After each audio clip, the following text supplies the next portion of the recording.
Mark Jackson here this evening, and Mark's been facilitating here in Mesa for some time. And we will, I think most of us all know each other, so pretty intimate group here. So we'll turn it over to Mark, and thanks for being here. Thanks for the invitation again. I'll quickly go through the agenda to start with.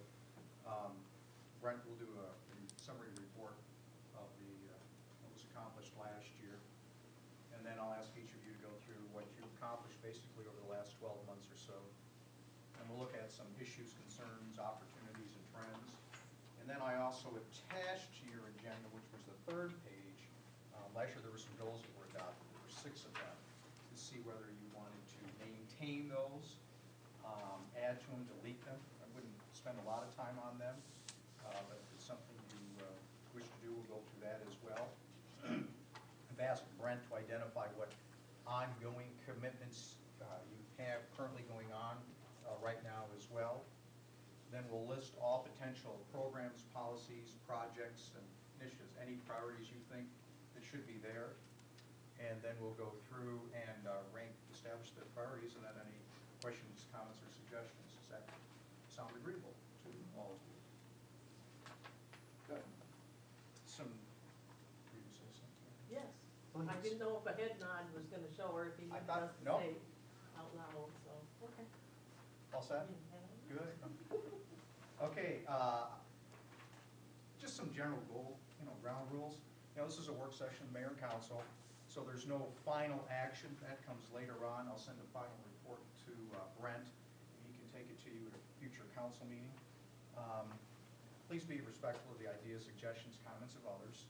Every idea is worth consideration, even Scott's is. Just keep that in mind. This is really a free flow of ideas. Time's limited. I've got a meeting at 8 o'clock tomorrow morning. So if I can get out of here by 6:30 tomorrow morning, that's the time limit we have. So you have 12 hours. Silence means affirmation. Please try not to engage in sidebar conversations. I know it happens. But above all, have fun, make it productive and beneficial. Okay? Sounds good? Okay. Brent, I'll turn it to you. All right. I put on your table, and I can send you this by email if you want it later, but for tonight, to make sure we have it, I printed it off. On the top priorities, the city had the ball shovel-ready site. We had a discussion relative to the EDC working on that particular project, and they continue to work on that, to move forward on working on that. The RFP, we went through the process, both RFP and managed competition, and ended up deciding not to move forward with any of that. Specific recommendations. We had the discussion regarding looking at our staffing and how we manage the staffing at the fire department. Went through that process and completed that. Passed the local option sales tax. That was completed. 69% vote in favor. We did meet with the Human Rights Commission. There are some things that are due back to us relative to related to their grants and budget impacts, and they still haven't received that, but still waiting for that. I think it was like the 15th of December or something like that. It's sometime in December for that information, so we have it for budget time. Develop plan for fire and police facilities. We took a look at that, looked at the possibilities. That's something that we're going to look at come budget time. We want to conduct the needs assessment through the budget process. Continuous improvement plan. Made a lot of progress recently. 5 individuals were trained on the RPI process, which actually had my first pre-planning event on the event that we're looking at potentially doing next week. The schedules work right. We'll start going through the process of looking at process excellence and what we're doing there, and so that is moving along. Finished common ground. We're close on relative to having a resolution that would sort of approve what we would do relative to the common ground or HNTB study, depending on how you remember it. We're close to having a resolution that we can approve and that the county and Clear Lake can approve, and so I think we'll have closeout on that one probably within the month of January. In the back, 2nd Street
crime, a number of steps. We're still working on the disorderly premises ordinance. We have made progress on that, been reviewed by the attorney. He's made recommendations. Staff went to a meeting in Davenport with them to look at how they implement it, what the procedures they use. And it's one thing to see it on paper, but how are they implementing it? So they had a meeting and review and brought back a lot of good information. So then we'll be bringing that, meeting with stakeholders in the near future, probably in January, to review what we're proposing. We have a good template created by the attorney, so we can have a good discussion with our stakeholders and how we're currently doing. Council goals to maintain fund balance and continue to do well with regards to our rates and lower the tax levy, and I think we'll, obviously our goal is to do the same again this coming budget year, so we're moving in the right direction there. Sustainability plan, I know that the Environmental Commission is working on that, some different issues. My staff's involved, but I know that there are probably more that needs to be done in that area. Increased population, that's a long-term goal. It was done. Obviously, there's a very involved process with getting that accomplished. Then we have blue zones at the kickoff. Have the blueprint done, so there's a whole lot of things that will begin to happen now. Getting businesses to be approved as being designated websites. Then we have a number of other things to do as part of that process. It's about 18 months to have to get it all done. So lots of work to do there. Committed for excellence in government services. Besides the RPI process, we're in the, handed out information regarding hate waste in the workplace, and we're working to try and get Mercy to come in and teach a process excellence course that they teach that's very good about the basics of how you do business in order to become more efficient. So, and then there's a couple other projects there that I mentioned. The micro enterprise, now I have 4 companies that are doing that. In the past, they're unified urban renewal areas, so now we're set up there. Emergency management training that got reorganized in the dog ordinance changes that were about a year ago. We it did get pushed down on the priority list, but it's still there, and I talked to Stephen about resurrecting that. So, do you want me to cover the carryover items now? Or? No, we'll wait on that. Any questions or comments for Brent? I do have one. You mentioned 18 months to get the blue zone completed, 18 months from when? 18 months from now. So we had 2 years when we received the designation as a demonstration site in May. We had 2 years from then to get it completely implemented. So basically with where we're at right now, we have roughly 18 months to implement the things that were in the commitment that the city made, and also the other commitments for workplace, restaurants, schools, all those types of the things that they measure us against in order to be a designated blue zone community. We have 18 months to get those accomplished. Well, that's the goal. That basically at 18 months is when the paid staff that blue zones has here are supposed to be leaving. So obviously we want to try and accomplish it all before their time runs out as far as pay to help us with getting this implemented. Anything else? Okay, let's move on. So what did you accomplish in 2012?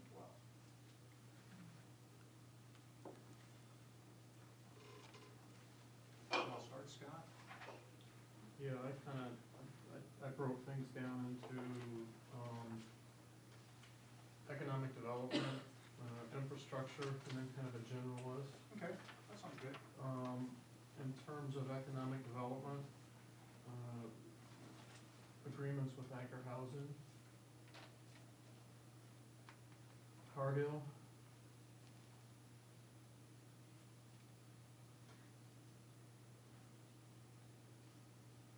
Harley Davidson,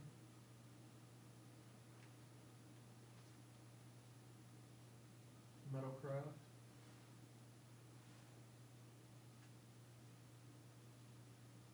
Onset Avoy, What's that one? ASSA, and the new word ABLOY. and we're pretty deep into the whole the Mercy expansion.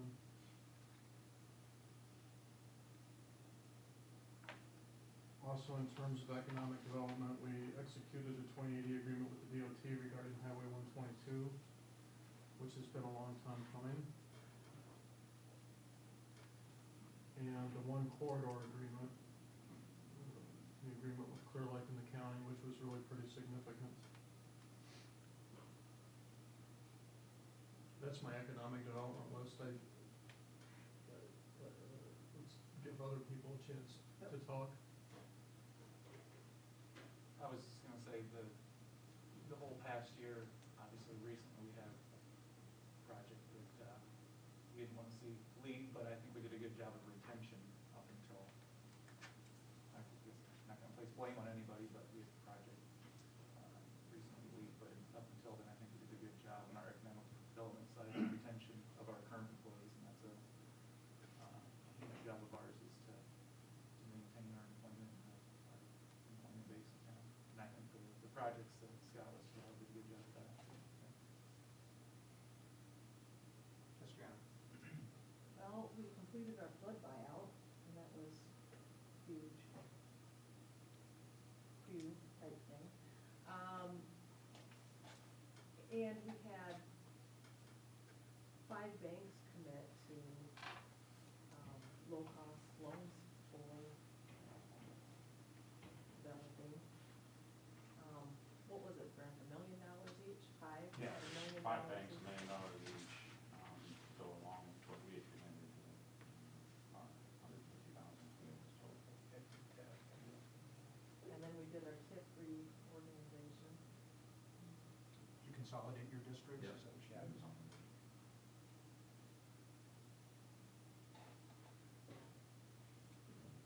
I have some other things, but I was just gonna add too, I don't know if we're still on economic development, but, maybe more in general or infrastructure, I think, this council's had a high priority on nuisance abatement and, neighborhood beautification, and I think the Seaport fix, was a step forward in that direction, and a lot of this stuff, I think all of us had in mind wasn't gonna get done in 12 months, and with this overlay premises ordinance, and others, I think are gonna move us in that direction as far as neighborhood beautification, nuisance abatement, and I know our staff is, given direction to prioritize that, and I think we're doing a good job. One that Brent touched on is economic development's micro enterprise.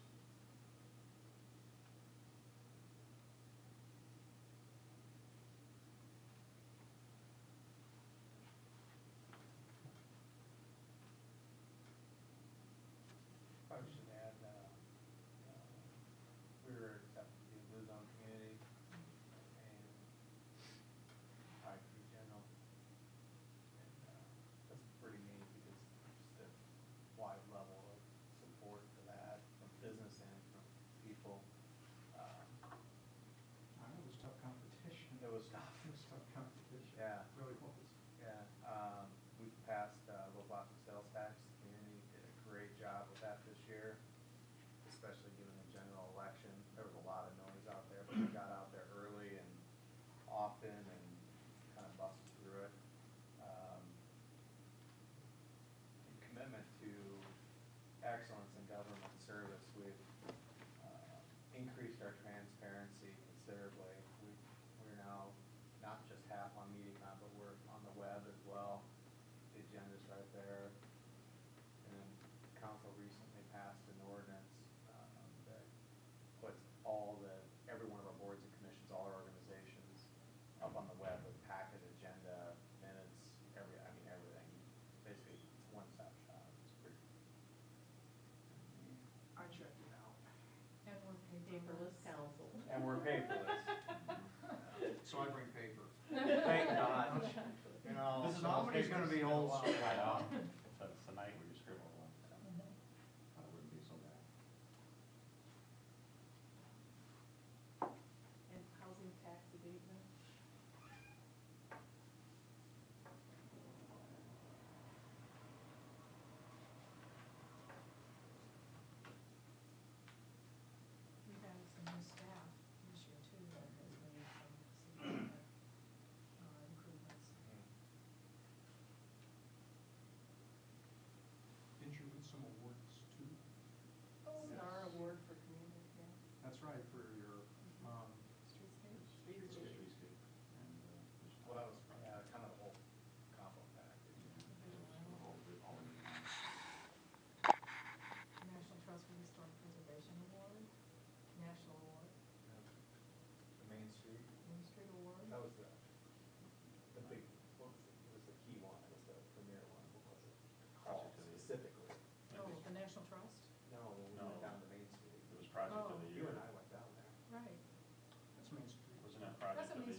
Probably good special, year. yeah, it was a so probably special good year. project, yeah. Like Gene, I had staff on my list, but I was specific to Perry and Stephen. Stephen, We've had a lot of staff hires, but those two in particular I guess kind that's of, who I was big thinking key. of. Um, key staff.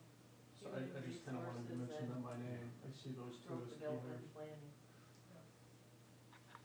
I also had on the general side of the ledger, the collective bargaining agreement process, I thought was as smooth this year as it's been that I can recall. I think that speaks highly to, the process that we changed here a couple years ago, and we've got people working well together. Bringing things in earlier. The first floor remodeling project is, soon to be complete, and I think it's significant in terms of some of the efficiencies that we've talked about over the years trying to create. And I think that'll be a nice change once it's complete. River City Sculptures. Yeah, I didn't think about that. Is kind of a neat amenity in the community, and we were put in a position where we needed to respond quickly, and I think we did a good job of gathering information, processing the information, and responding quickly to keep that project, or to make that project happen. The ladder truck for the fire department is not insignificant. That's something that we've put off for at least 4 years, maybe 5. I wanted it when I got there, I didn't know about that.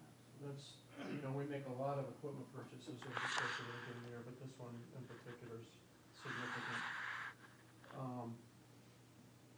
We touched on the Granicus thing. Our commitment to trying to deal with some of the issues we have in the community with respect to crime and so on, I think specifically the alley cat situation. And that too is another difficult situation that we needed to deal with, and I think that as a council and as a staff, we dealt with it as efficiently and as fairly as we possibly could have. And my general sense is that if we haven't solved the problem, we've moved a long way towards that direction. You send a message to Yeah. other businesses and the community that everybody's behind it and supports the PD. When was our Alliant franchise agreement? Was that, did we get that completed? That was before we this went. year. I think we did it at the last. I think we were last meeting. squeezing that right in, right at the end, That so was that, the previous council. Yeah. That was the one Previous council. area that we Yeah. all agreed on very. Yeah, that was We were done in really December. close on Yeah, that one. we're Yeah. in December. They did a good job of that. Do you have some infrastructure ones too? Oh, goodness gracious. Just We did a lot more sidewalks and curb infrastructure because the bids came in, well, the repairs came in lower than the bids. And so we were able to do a lot more of those projects this year. Brent touched on the, go ahead, well, Brent touched on the Second Street Southwest demolitions, and that too is significant, and those are properties that have been in the queue for probably 3 years, and we finally got them taken care of. And that was a site that was Yeah. contaminated at one time, so we had lots of it, environmental issues we had to address before we could do it. You know, one thing I think is awfully significant was, on the, we had 3 items on here. RFP for garbage and recycling, discussion streamlined fire department meeting with human rights. And what I think is significant is that the group as a council showed the community that they can take on tough issues, look at them, not get into the demagoguery and so forth, and work through it. And there's not an agenda behind it, it's more about let's validate the process, and just handle it in a very mature way. And I think that was I think all 3 of us were very good message senders to our community about how we want to do business. We're on the priority list, so we're done. And sometimes being done doesn't mean you do anything, which is good. Well, a lot of it just opened a dialogue that was not there before. And the trust factor for people that are on staff or in these groups with the city council had not necessarily been a very high trust level. So now I think that has started in the right direction. They feel like we're not out to get them. We're not, that's not the reason we're talking. We're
completed this year?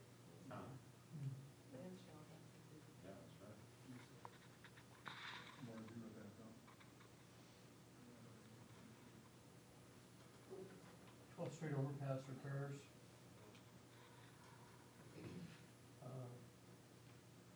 We did a fair number of grade crossing repairs at the Iowa Traction Railroad. That's yours done, yours done. Yes, finally, I saw the, Um, looked at it, they paid money. East State Street repaving.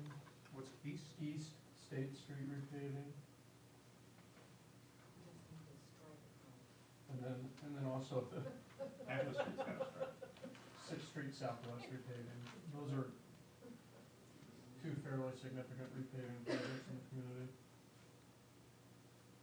The emergency vehicle preemption system is right up the, emergency vehicle preemption system controls the lights for our fire trucks.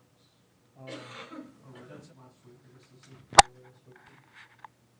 I don't think the city council should be front and center on the golf course discussion. We've got to, in fact, you know, it really falls into the park board. And for a number of years, there wasn't a whole lot happening, so the council worked and put this committee in place.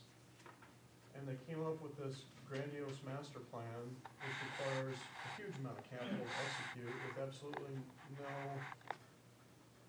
return on that investment that we can quantify. And so nothing's happened, which means that every year goes by and we sit here and we muddle in mediocrity and nobody addresses the issue. I think our role as a council is to say to Brent, we gotta come up with something long-term that's more sustainable, and for you to work with the Parks Board and the committee to say, come on, let's dust some things off and let's make some things happen. And I think we're in a unique situation here in the next several months to where we're gonna be in a position to help facilitate that. I just don't think it's our job to drive the discussion. Our job is to look at where we are financially as a city. We've got all these amenities that we offer, but at the end of the day, it comes down to our primary responsibility is to provide critical infrastructure. Police, fire, ambulance, water, sewer. Golf course, in my mind, is not critical infrastructure. And so coming back to the concerns that you and I very much share on what's gonna happen in Des Moines, what's gonna happen at the federal level, and maybe I'm a little jumping the gun on this just a little bit, but one of my goals or priorities, I always have trouble with the two, is I really think as leaders of the community, we need to have a short list of things that if and when our back is to the wall, we know items that we could be prepared to cut to get us back to an even state of affairs with respect to the average citizen in the community. And I think for sake of discussion, if they're talking about taking $200,000 away from us next year in Des Moines, our list should be at least 3 times that. We should have a list of at least $600,000 worth of services that we could cut if we had to at least take care of $200,000. And by having a list that runs 3 times deeper, what we're doing is then giving the community an opportunity for feedback and to help pick and choose and to give us some input on, hey, you know what, if we got to cut, we'd rather cut this than this. Or you know what, we don't want to cut any of that. And then go talk to your legislature. We'll have to, Yeah, exactly. we'll have to take it in a tax increase. I mean, something's gonna have to give. I think that day is coming. And so I think, you know, we've talked about this a little bit when we met with the Human Rights Commission, in respect to the services that they offer, the golf course. You know, we need to start building this list on if we're forced because of a loss in revenues to take cuts because our people can't afford additional tax increases, we've got a list that we can start talking about, because when that cloud gets here, that's not when we wanna start thinking about it, because then it's gonna be emotional. Now we can be non-emotional, we can do some strategic planning. Anyway, that's my soapbox. I want to dovetail on that, because I really agree with you. Talking to legislators down in Des Moines and with other mayors out in the cities, they always are asking, well, what are you gonna, you know, if it's really gonna hurt you, what is it gonna be? And that's kind of why every time a budget Scott's saying, and then a little bit different language, but it's the same thing during this budget season.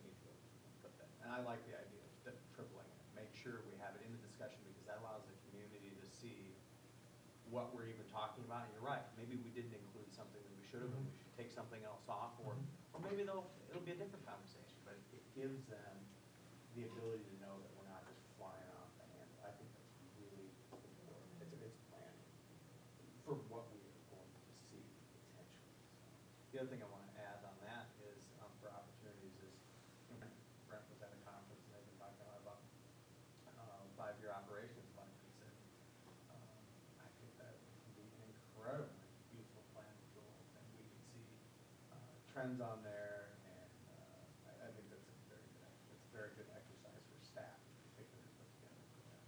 Well, and then to piggyback on that, the other thing that's important for all of us to remember is if in Des Moines, through property tax reform or commercial property tax reform, we end up losing $200,000 in the next budget cycle, we can't really recapture that with just capital cuts, because that's gonna be ongoing, and it's gonna be incremental from year to year, and so the only way we're gonna be able to address that issue is with cuts in services, unless we're able to cover it with tourism, and, I mean, we're seeing some favorable things in local option sales tax and so on, but I think what we're really talking about is cuts in services to balance that side of the ledger, because capital's a one-time thing. I mean, a project's a one-time thing.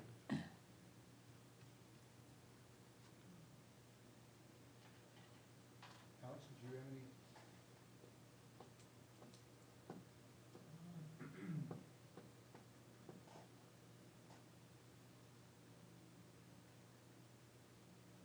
I don't have anything to add from here. On the issues and concerns. John?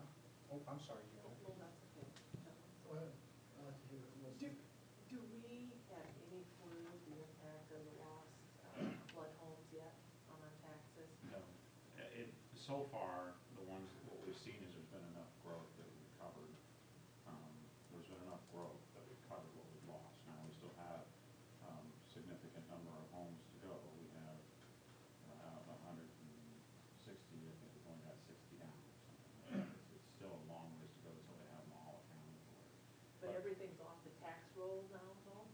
Yes, At this point in time? everything's bought and owned by the city now, so, but see, with the way we do it, we won't see it for another year until we see that last one come off, maybe even 2 years, depending on. Do you have any idea what the dollar amount was on that? Well, I think we did the numbers at one time, but it was like $7 million in value. But I'm pulling that. You gotta add the homes from Mercy too. What? We're gonna lose them, right? Mercy homes. Well, they were owned by Mercy, which would be, but they wouldn't have been paying taxes. But they weren't part of the anyway. system until they become a parking lot. Right, but they're they still were- there, I mean, they're still getting value, they're still covering value. Yeah, they were.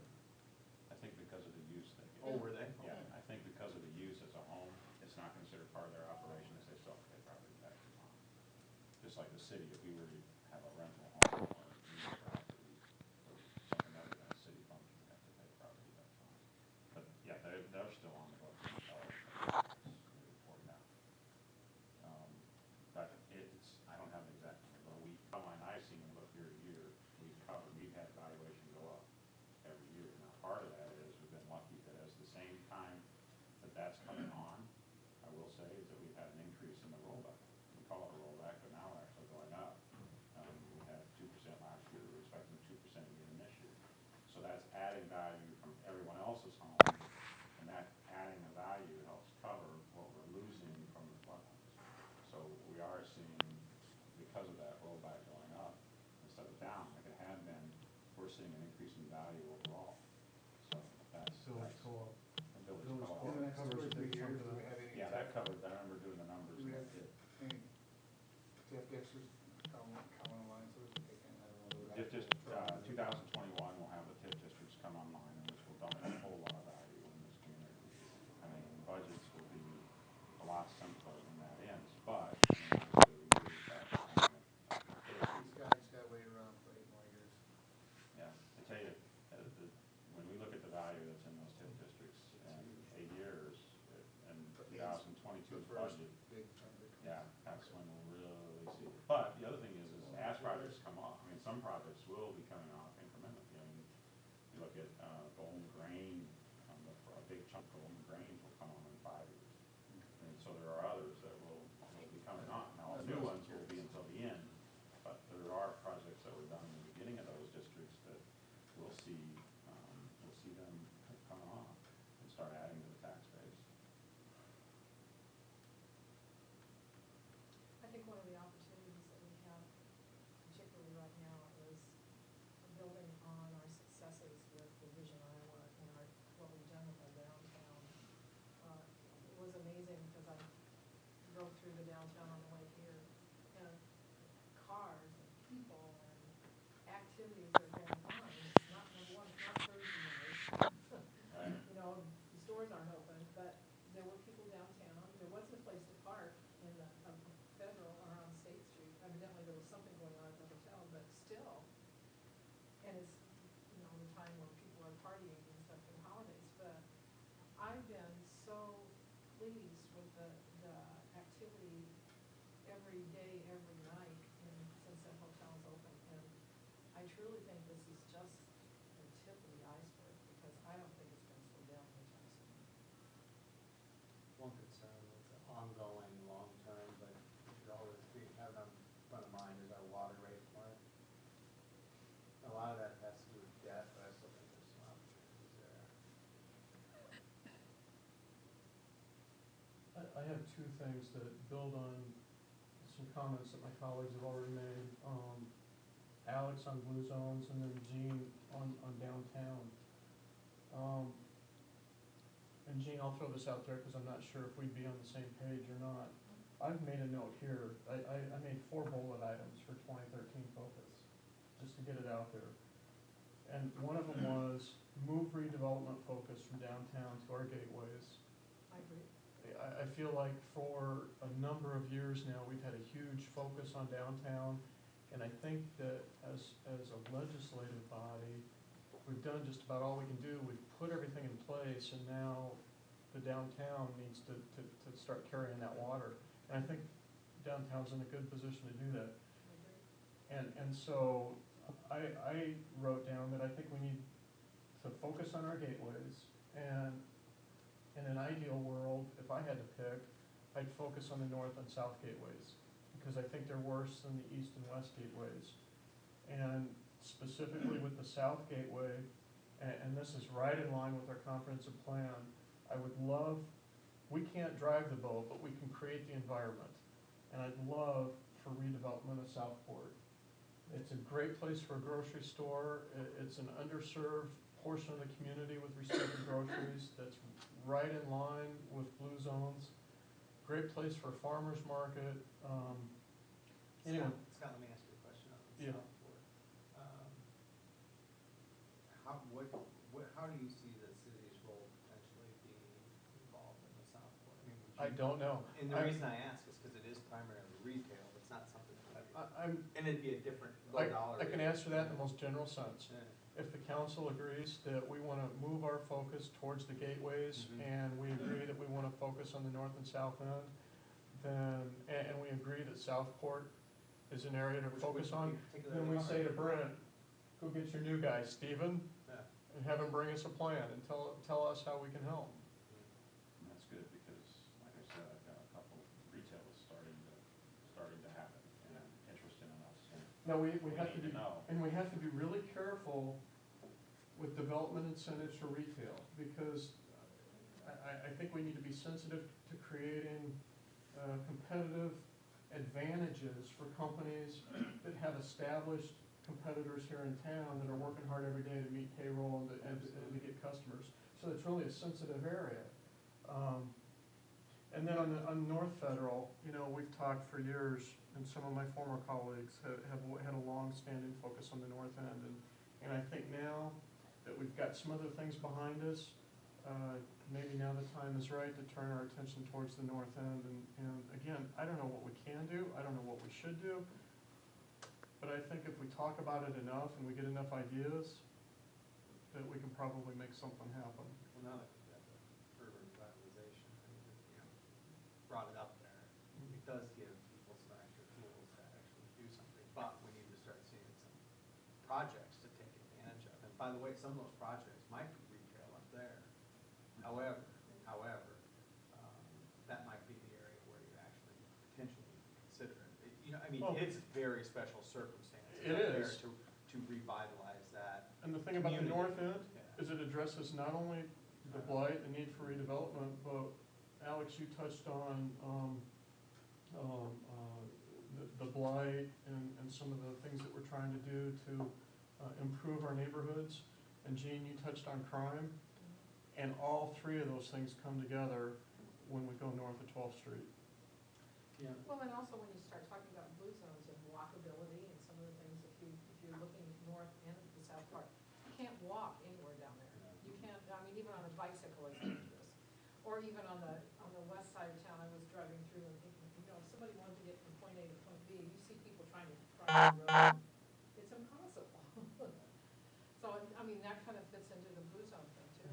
You know, when we were down at the Blue Zone walking audit, big focus was on slowing traffic down, et cetera, in particular downtown. But what one could do, Scott, is, you know, we do potentially work something out, we'll figure it out for downtown as we move through the Blue Zone process.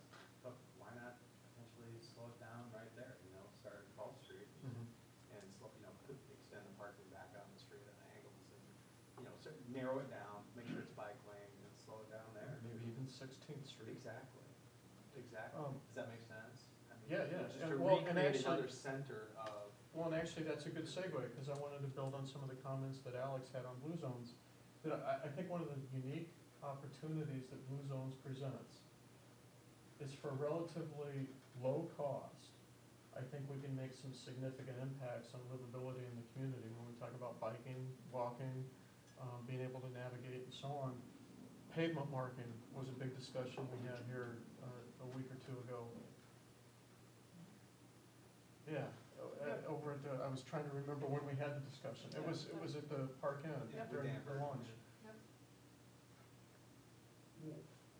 I'm not exactly sure what our role on blue zones is gonna be just yet. I think in a lot of respects, it's gonna be policy that supports work that volunteer groups are doing. But I think three areas that we can impact are trails, sidewalks, and then pavement marking. And we can do all that at a relatively low cost. But I come back to sidewalks, and you guys know me well enough that sidewalks have been a passion for a long, long time, and we haven't been able to move that elephant. If we walk out of here tonight with nothing else, my hope would be that as a council, we can agree that a priority Are you for next lobbying? year. you lobbying right now? I am. You wanna stand? Yes, and it's not even that subtle, is it? For us to basically scrap the sidewalk policy that we have and to try to write a brand-new sidewalk policy. I think planning and zoning stands equipped to help us identify the inventory that we have and the inventory that we need and to work with the school district. But it's gonna take a policy change. And they know that you guys gave me the green light to go work with them, but I think we need a stronger signal from the council. I think we need a signal that we're willing to make it a staff priority to work with us and to completely scrap the policy that we have and write a new one. And I got all kinds of ideas on what that policy should look like. We don't need to go into all that tonight. If we did, we'd be here till that 6:30. No, I can do it in 15 minutes. But we don't need to be that specific. I'm hoping that we can get to a point where that makes it through the sieve and it sticks on the board as a priority for the year. Did you have anything else? Brian, did you have anything? I mean, John, I'm saying Brian, I was thinking this is all right. John, did you have anything? No, for the most part, everybody said everything, I'll wait for the goals and we'll start doing those. Okay. All the concerns, I mean, basically how do we build for the future and not raise the rates on taxes, that's pretty much my biggest concern, so. I'm here to myself. Janet, how about you?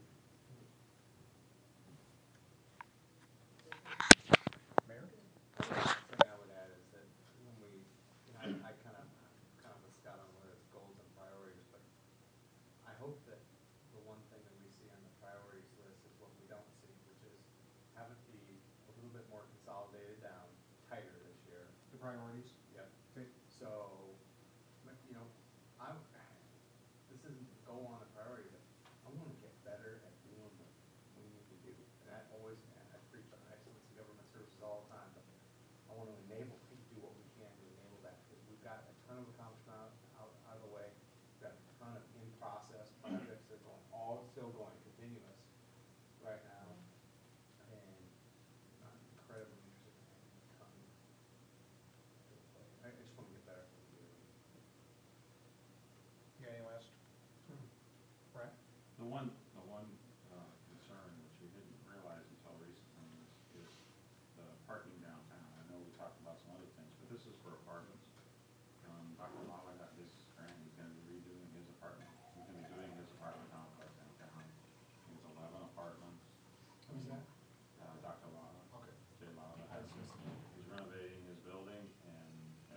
push that